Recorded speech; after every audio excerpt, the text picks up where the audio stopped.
दादरमधील शिवसेना भवनाबाहेर भाजप आणि ठाकरेंच्या सेनेत सध्या बॅनर वॉर रंगलाय। कोहिनूर पार्किंगच्या 50% सुटी भाजपा असं ठाकरेंची सेना म्हणत आमने सामने आली आहे, तर आमच्या लढ्याला यश असं म्हणत भाजपनं मोठं बॅनर या ठिकाणी लावलंय। आयत्या बिळावर नागोबा असं म्हणत ठाकरेंच्या शिवसेनेची यावर टीका करण्यात आली आहे आणि याचाच आढावा घेतलाय आमच्या प्रतिनिधींनी। दादरच्या शिवसेना भवनाबाहेर भाजप आणि उद्धव बाळासाहेब ठाकरे शिवसेना पक्षाकडनं मोठ्या प्रमाणात बॅनरबाजी करण्यात आली आहे।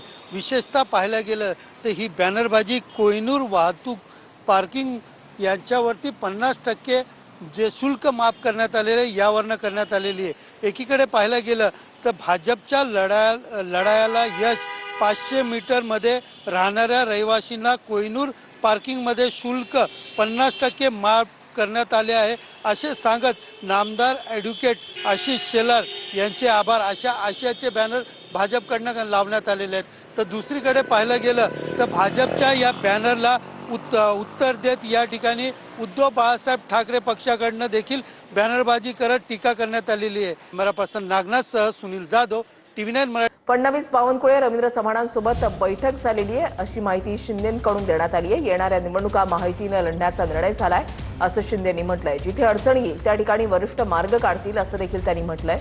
महायुती निवडणूक मजबूतीनं लढेल असा विश्वास एकनाथ शिंदेंनी बोलून दाखवलाय।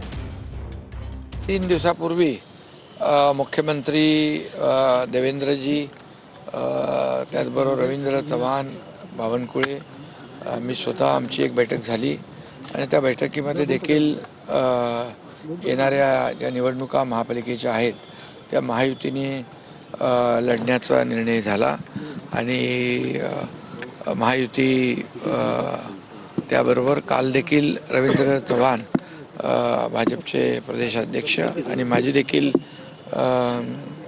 चर्चा झाली।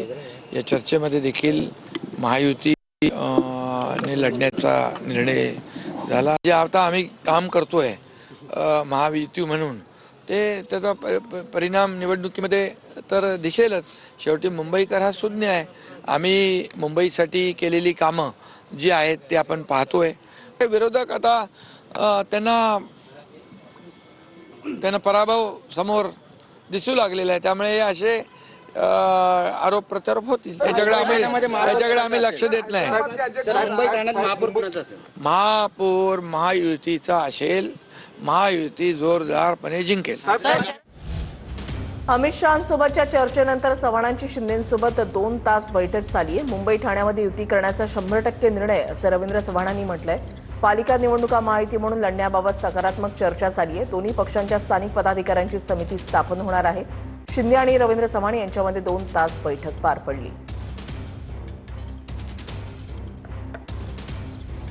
सर्व स्थानिक स्वराज्य संस्था किंवा महानगरपालिकेमध्ये ज्या 4, 5, 6 किंवा अशा जेवढ्या शक्य आहेत प्रमुख पदाधिकारी जेवढे आहेत त्या प्रमुख पदाधिकाऱ्यांच्या कमिट्या तयार करणं आणि त्या कमिट्या तयार करून त्या संदर्भामध्ये ज्या चाचपणी करायला हवी किंवा कशा पद्धतीने पुढे जावं, सकारात्मक कसं पुढे जावं, या सगळ्या गोष्टीचा विचार हा करण्याच्या दृष्टिकोनातून आता सुरुवात करायला ठरवलं आहे। मुंबई असेल किंवा ठाणा असेल अशा ज्या प्रमुख महानगरपालिका आहेत त्या महानगरपालिकेमध्ये वरिष्ठ लेवलवरती 100% युती करण्याच्या संदर्भातला निर्णय हा वरिष्ठांनी सर्वांनी मिळून घेतलेला आहे। महायुती एकत्र लढेल की नाही ते येणारा काळ सांगेल असं पटोलेंनी म्हटलेलं आहे। महायुतीच्या 3 तिघाडा काम बिघाडावर बोलायचं नाही असं पटोलेंनी म्हटलेलं आहे। महायुती एकत्र लढेल की नाही ते येणारा काळ सांगेल असं नाना पटोलेंनी म्हटलेलं आहे। मला त्यांच्या 3 तिघाडा काम बिघाडामध्ये काही मला प्रतिक्रिया द्यायचं काही कारण नाही। जे काही अफवा उडवतात आहेत की आता आम्ही एकत्रित लढू वगैरे, हे एकत्रित लढतील की नाही लढतील ते येणारा काळ सांगेल। त्यामुळे या तिघांचा ताळमेळ काय आहे हे कालच्या त्या एका प्रश्नाच्या उत्तरामध्ये आपल्याला पाहायला मिळालेलं आहे की हे राज्याच्या जनतेची तिजोरी लुटायसाठी हे 3ही चोर चोर मौसरे भाऊ एकत्रित आलेले आहेत आणि लोक आता यांना घरी पाठवायची तयारी